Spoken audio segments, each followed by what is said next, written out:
Ultrasound scan ను ఉచితంగా అందిస్తున్నారు. 49 అంటే సంతానం, 49 అంటే సంతోషం. సంఘాల లెక్కలు మాఫీ అన్నాడు, రైతులకు రుణాలు మాఫీ అన్నాడు, నోటికి వచ్చినట్టు చెప్పినాడు. ఇప్పుడు కొత్తగా చెప్తున్నాడు, మీ అందరినీ కూడా సావుకారులను చేస్తారంట. ఎట్లా చేస్తారంటే ఒక్కొక్కరు ముగ్గురు పిల్లలు కానంట. అదే అంట, అది సంపద సృష్టించడం అంట. అది సంపద మనం సృష్టిస్తాం, వాడేం చెప్పాలి మనది వెళ్ళాలి. సో ఇలా ఉంటాయన్నమాట అతను అన్నీ కూడా. ఇప్పుడు ఇంకా పైశాచికత్వం అయిపోయింది. పొడిసేయండి, చంపేయండి, రాళ్లతో ఇసిరేయండి అని ఇట్లా అంటాడు.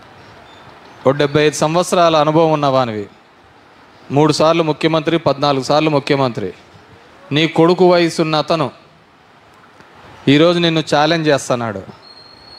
దా, నువ్వేం చేసావో చెప్పుకో, నేనేం చేశానో చెప్పుకుంటాను అని చెప్పేసి చెప్పే ధైర్యం లేదు. గతంలో మనం ఇచ్చాం, వాలంటీర్లు ఇచ్చింటే వీళ్ళే అన్నారు, వాలంటీర్లు అందరూ కూడా గోనె సంచులు మోసేవాళ్ళు, మగోళ్ళు లేనప్పుడు ఆడోళ్ళు తలుపులు కొట్టేవాళ్ళని. మళ్ళీ పనికిమాలినోడు వాలంటీర్లను పెడతా అంటున్నాడు. అమ్మఒడికి డబ్బులు ఇస్తే ఏడుస్తా అన్నాడు, మళ్ళీ నేను ఇచ్చా అంటున్నాడు. మనం ఏం చెప్పినామో అన్నీ నేను చేస్తా అంటున్నాడు. మరి నువ్వు ఇంతకుముందు వచ్చినప్పుడు ఏం చేస్తా అంటున్నాడు. మొన్నేడు చూసా, నువ్వు నా ముందు జగన్ రెడ్డి, నువ్వు నా ముందు ఓ బచ్చా అంటున్నాడు. ఈ బచ్చాని చూసి రోజు పోసుకుంటున్నాడు. అది నిద్రలేని రాత్రులు గడుపుతున్నాడు. వాళ్ళ నాయనే అనుకుంటే ఈడు వాళ్ళ నాయనకి మించినోడు మనకు తయారైపోయినాడు అని చెప్పేసి.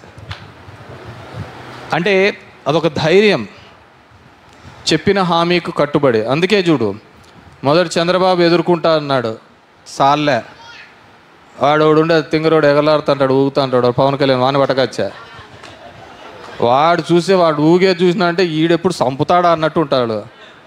వాని పౌరుషమైన మాటలు ఇవన్నీ. అంటే పాపం యూత్ ఉంటారు కదా, సినిమాలు చూసి ఈడు నిజంగా హీరోనేమో అనుకుంటారు. సముద్రం ఒకరి కాళ్ళ దగ్గరికి రాదంటాడు, కొండ వంగదంటాడు, కెరటాలు ఎగిసి పడతాయంటాడు. తిరిగి చూస్తే అంత ముష్టి 21 సీట్లు తీసుకున్నాడు. వచ్చి దేహి దేహి నన్ను గెలిపి అంటాడు. ఒక నాయకుడు అంటే అలా కాదు కదా. మనం మాట్లాడే ప్రతి మాట ఇంపార్టెంట్, చాలా విలువైంది. ఒక రాజకీయ నాయకుడు మాట్లాడంటే చాలా విలువైంది. రాళ్ళతో బలిగొట్టండి, గాజు గ్లాస్తో చెక్కండి, ఇవే చెప్పేది. ఇంతకుముందు కూడా వచ్చిన 17 కేసులు పెట్టుకుంటే మంచి పోస్టులు ఇస్తారు. అతను ఒకవైపు, మీ పిల్లల్ని బాగా చదివించండి, మీ వాళ్ళు పీజీ వరకు ఎంతవరకైనా చదవండి, నేను అండగా ఉంటాను అనుకున్న జగన్మోహన్ రెడ్డి ఒకవైపు. ఒక దిక్కేమో నేను కేసులు పెట్టుకుంటే నువ్వు అటువైపు అంటాడు, ఇంకో అతనేమో నువ్వు బాగా చదువుకోవాలని ఒకరంటారు. అది ఇద్దరి నాయకులకున్న తేడా. కాబట్టి మనమందరం కూడా ఏ విధంగా జగన్మోహన్ రెడ్డి ద్వారా లబ్ధి పొందినాం, భవిష్యత్తులో లబ్ధి పొందుతున్నాం, ఇవన్నీ కూడా ఆలోచించండి. అందరూ చెప్పారు అన్న, మేనిఫెస్టో చంద్రబాబు మన జగన్మోహన్ రెడ్డి ఎక్కువ చెప్పలేదన్నా, తక్కువనే చెప్పినాడు, చంద్రబాబు చూడన చాలా చెప్తాన్నాడు అని చెప్పి. జగన్మోహన్ రెడ్డికి నమ్మకం, మనం అధికారంలోకి రాబోతున్నాం కాబట్టి మనం చెప్పిన ప్రతిదీ నెరవేర్చాలి. చంద్రబాబు నాయుడు వచ్చేళ్ళే సచ్చేళ్ళే అన్న కొడుకు ఎన్నైనా చెప్తా ఉంటాడు కదా.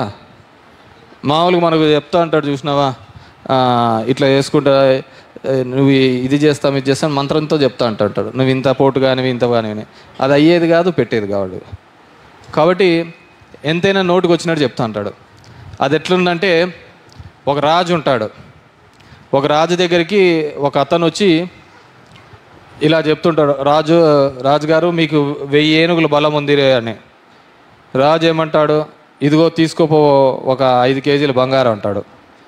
ఇంకోసారి రాజుగారు మీరు ఒంటి చేత్తో 100 మందిని చంపేస్తారు అంటాడు. ఇదిగో ఇంకొక 10 కేజీలు బంగారం తీసుకుంటాడు. అట్లా అతను కూడా పొగుడుతూ అంటాడు, ఇతను చెప్తా పోతా అంటాడు. నీకు 1000, నీకు ఇంకోటి ఏదో చెప్తే ఇతను ఇంకొక 10 కేజీలు బంగారం ఏంటి అంటాడు.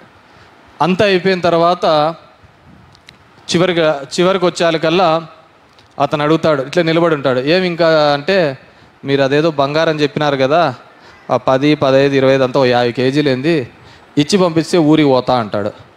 దీంట్లో ఇచ్చేది పుచ్చుకునేది ఎక్కడా లేదు. నువ్వు నన్ను పొగిడినావు, నా చెవులకు బాగా వినపడింది కాబట్టి నేను కూడా తీసుకో అన్నా. సో నువ్వు చెప్పినది ఉత్తుత్తి మాటలే, నేను చెప్పినది ఉత్తుత్తి మాటలే, దీంట్లో ఇంక ఏడ బంగారం కానీ ఇంకేం ఇచ్చి కూర్చుకొని ఉంటుంది. నీకు తెలుసు నా దగ్గర 1000 ఏనుగులు బలం లేదని నీకు తెలుసు. నువ్వు నా చెవులకు బాగా ఉండాలా వినపడాలా నువ్వు చెప్పినావు. నేను సరేలే నేను నీకు బంగారం ఇచ్చేళ్ళే పెట్టేళ్ళే కాబట్టి నీకు చెప్పిన 10 కేజీలు. ఈడ మాటలే ఉన్నాయి కదా అని తప్ప ఇంక మార్చుకోవడాలు ఏంది లేవు అని. అట్లుంటాయి చంద్రబాబు హామీలు. అంటాడు నేను చెప్పినా నువ్వు విన్నావు, నువ్వు చెప్పినావు నువ్వు విన్నావు, దీంట్లో మధ్యలో ఏంది ఉంటుంది? సో వాని హామీలు నెరవేరేది ఉండదు, వాడు మనకి ఇచ్చేది ఏమీ ఉండదు. మనమందరం కూడా ఆలోచించుకోవాల్సింది ఏ విధంగా మనకు మంచి జరిగింది.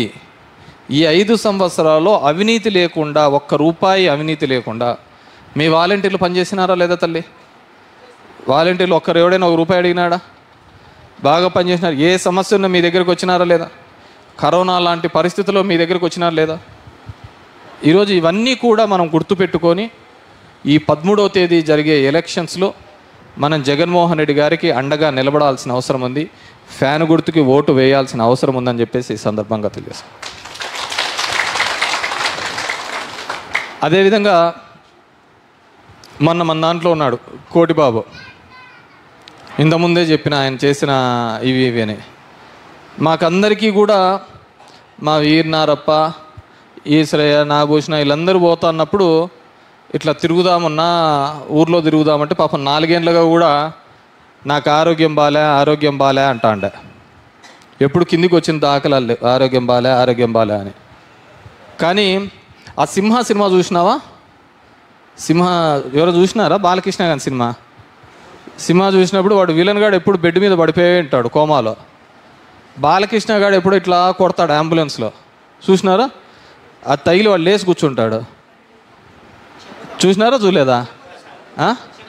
చెంతో కాదు, చేత్తోనే ఇట్లా కొడితే వాడు కోమాలో ఉన్నవాడు లేచి కూర్చోంటాడు. అంబులెన్స్లోంచి పడతాడు కిందికి. సినిమాలో చూడండి. అట్లా మా వాని పరిస్థితి. మేము ఎంత దిగమన్నా 10 అడుగులు ఎచ్చా అంటే కళ్ళు తిరుగుతాయి, 10 అడుగులు ఎచ్చా అంటే కళ్ళు తిరుగుతాయి అంటారు. పెద్ద ఆసుపత్రిలో చూపించినాం. ఏఏజీలో నాగేశ్వరరెడ్డి చూసినాడు, మా రజనీష్ చూసినాడు, అనంతపూర్లో యాస్టర్లో చూసినాడు. వాళ్ళకు అర్థం కాలే ఎట్లా ఏం చేయాలా తగ్గాలని. ఎప్పుడు చూసినా కానీ నడిస్తే ఆయాసము, రక్తం ఎక్కించుకుంటే దొరికేది కాదు, ఏంది దొరికేది కానీ సత్యకుమార్ వచ్చిన తర్వాత ఒక ట్యాబ్లెట్ ఇచ్చినాడు అనమాట. పెద్ద ట్యాబ్లెట్ సూట్ కేసులో తెచ్చి ఇచ్చినాడు అనమాట. విటమిన్ ఎం అంటారు దాన్ని.